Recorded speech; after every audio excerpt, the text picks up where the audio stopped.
Jahangir. Jahangir is one of the most fascinating Mughal emperors witnessed in India.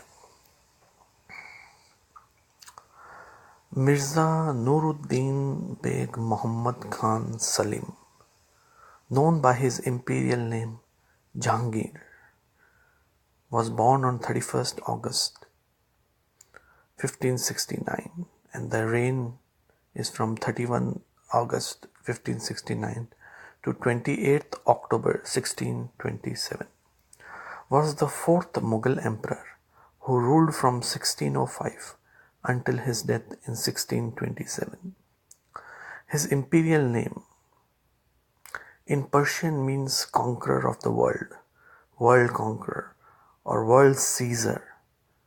Jahan, world, gir, the root of the Persian verb girafta, to seize, to grab.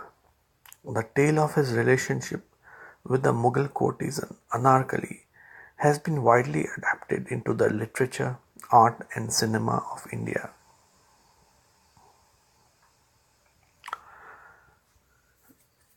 Prince Salim, later Jahangir, was born on 31st August 1569 in Fatehpur Sikri to Akbar and Jodhabai.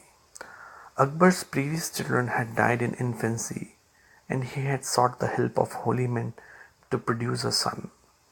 Salim was named for one such man, Sheikh Salim, though Akbar always called him Sheikhu Baba.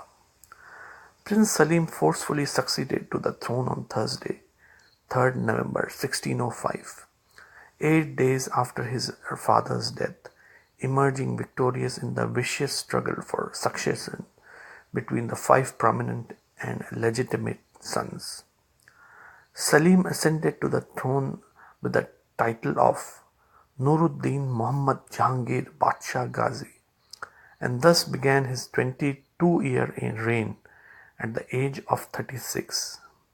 Jahangir soon after had to fend off his own son, Prince Khusrau Mirza, when the latter attempted to claim the throne based on Akbar's will to become his next heirs.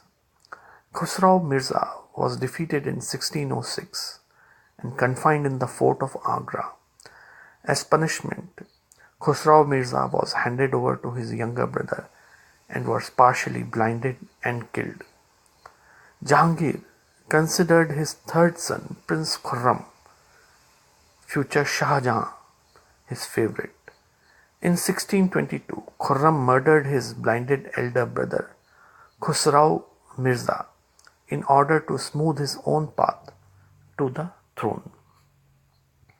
The reign. In 1622, Jahangir sent his Prince Khurram against the combined forces of Ahmednagar, Bijapur and Golconda. After his victory, Khurram turned against his father and made a bid for power. As with the insurrection of his eldest son, Khusrau Mirza, Jahangir was able to defeat the challenge from within his family and retain power.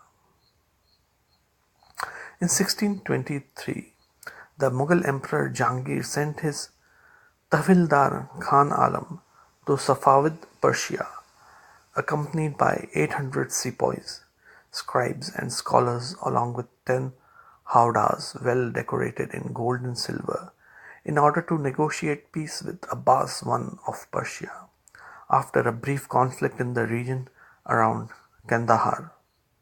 Khan Alam soon returned with valuable gifts and groups of Mir Shikhar, hunt masters from both Safavid Persia and even the Khanites of Central Asia. In 1626, Jahangir began to contemplate an alliance between the Ottomans, Mughals and Uzbeks against the Safavids, who had defeated the Mughals at Kandahar. He even wrote a letter to Ottoman Sultan Murad IV.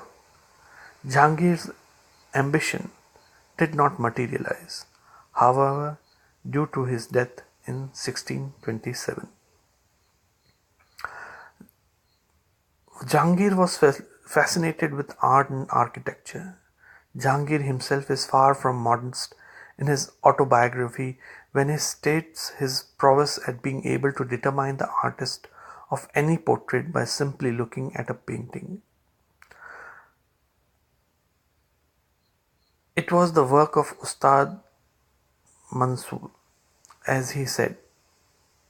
An excellent example of this is the painting of musician Naubat Khan, son-in-law of legendary Tanzin. It was the work of Ustad Mansoor, as he said.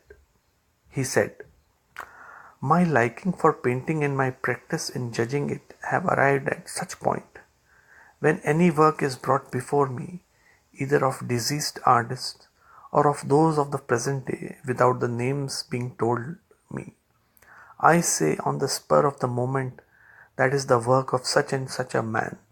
And if there be a picture containing many portraits, and each face is the work of a different master, I can discover which face is the work of each of them.